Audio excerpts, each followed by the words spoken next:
Resorts of the Canadian Rockies annonce qu'il est prêt à passer à la phase de réalisation de son plan d'investissement. Donc, Marika, cette annonce, ça arrive alors que le gouvernement du Québec se montre toujours prudent là, par rapport à l'entente d'investissement avec cette entreprise.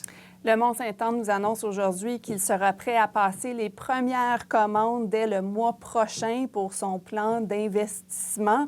Resorts of the Canadian Rockies prévoit construire 3 nouvelles remontées mécaniques, moderniser son système d'enneigement, réaménager les secteurs à la base et au sommet de la montagne et aussi construire une luge alpine sur rail. Maintenant, l'entreprise compte sur un prêt du gouvernement du Québec de 50 millions de dollars. C'est la moitié de l'argent qu'il compte investir.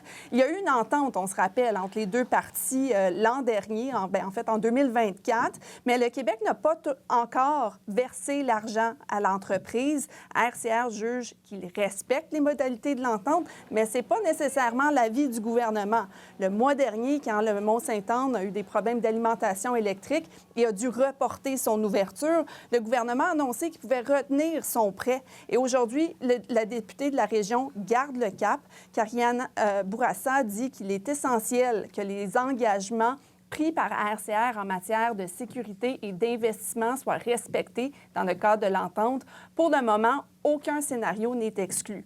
Elle indique que le gouvernement et Investissement Québec rencontrent régulièrement l'entreprise et dit qu'il s'assure que le cadre de l'entente financière est respecté.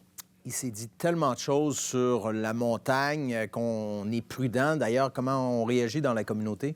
Bien, je vous dirais que le maire de la ville de Beaupré, le préfet de la région se réjouissent de cette nouvelle aujourd'hui. On les écoute. Le joyau manquait de lustre depuis quelques années. Donc, il fallait absolument investir. Le statu quo n'était pas pensable.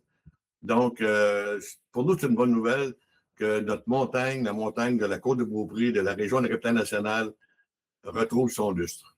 Ce qui est important pour nous, là, c'est le secteur Est qu'on parlait depuis plusieurs années, qui est repris par la CEPAC. Ça, c'est la partie Saint-Julien, ski de fond, vélo de montagne.